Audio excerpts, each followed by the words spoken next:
বন্ধুরা, রাধে রাধে সবাইকে। আজকে আমি বানাবো ভরবা করিলা রেসিপি দেখাবো। একটু হালকা করে, বেশি ছিলবো না করিলাটাকে, অল্প ছিলবো, দিয়ে ভিতরে বিচি বার করে ফেলবো, দিয়ে তারপরে ছাড়িয়ে নিলাম করিলাগুলা সব। এবার আমি বিচি বার করে নিব। দিয়ে আপনারা চাইলে চামচ দিয়েও বাইর করতে পারেন, কিন্তু আমি চামচ দিয়ে আমার হয় না, আমার একটু অসুবিধা হয়, আমার হাত দিয়ে তাড়াতাড়ি হয়, তাই আমি হাত দিয়ে দিয়ে বাইর করে নিই।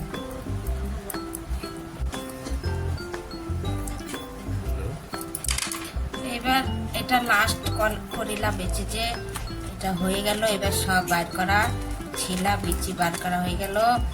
এবার বাইর করা।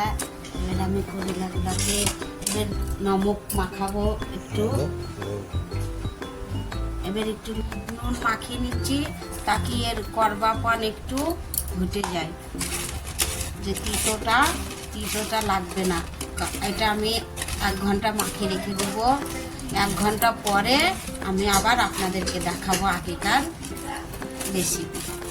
আমি 1 কিলো করিলা ভরবা বানানোর জন্য 7 থেকে 8টা পেঁয়াজ নিয়েছি। এবার আমি পেঁয়াজটা ঘষে নেব, দিয়ে তারপরে আপনাদের আমি বেটে নেব।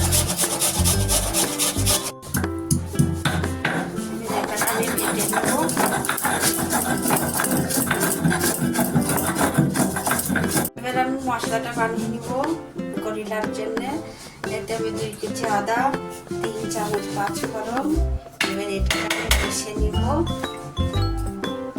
এবার এরকম করে সবগুলো আমরা দেখেন এরকম করে ভরে দিবেন। এরকম ভরে নিলাম, হয়ে গেল। এবার এটা বানানো। এবার আমি কড়াই এবার গরম হয়ে গেছে তেলটা। এবার একটু আমি নেড়ে নেব, একটু গরম হবে, হালকা গরম করে নেব তেলটা গরম হয়ে গেছে। এবার এটাকে আমি একটা একটা করে ছেড়ে দিব, আরামসে ধীরে ধীরে বানাতে হবে এটাকে। এখন আমি একদিকে হয়ে গেছে ভাজা করিলাটা, এবার এখন আমি উল্টিয়ে দেব, ধীরে ধীরে আরামসে উল্টাবো।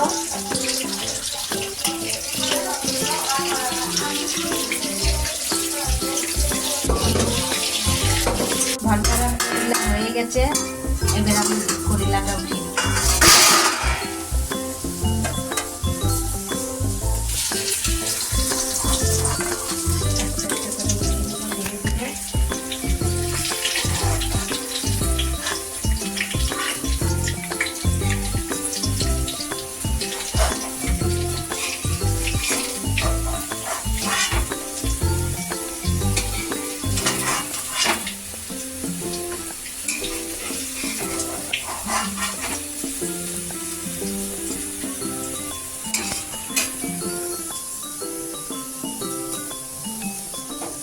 আমার বানানো হয়ে গেল সম্পূর্ণ। আপনারা এবার বলবেন কিরকম হয়েছে কমেন্ট করে।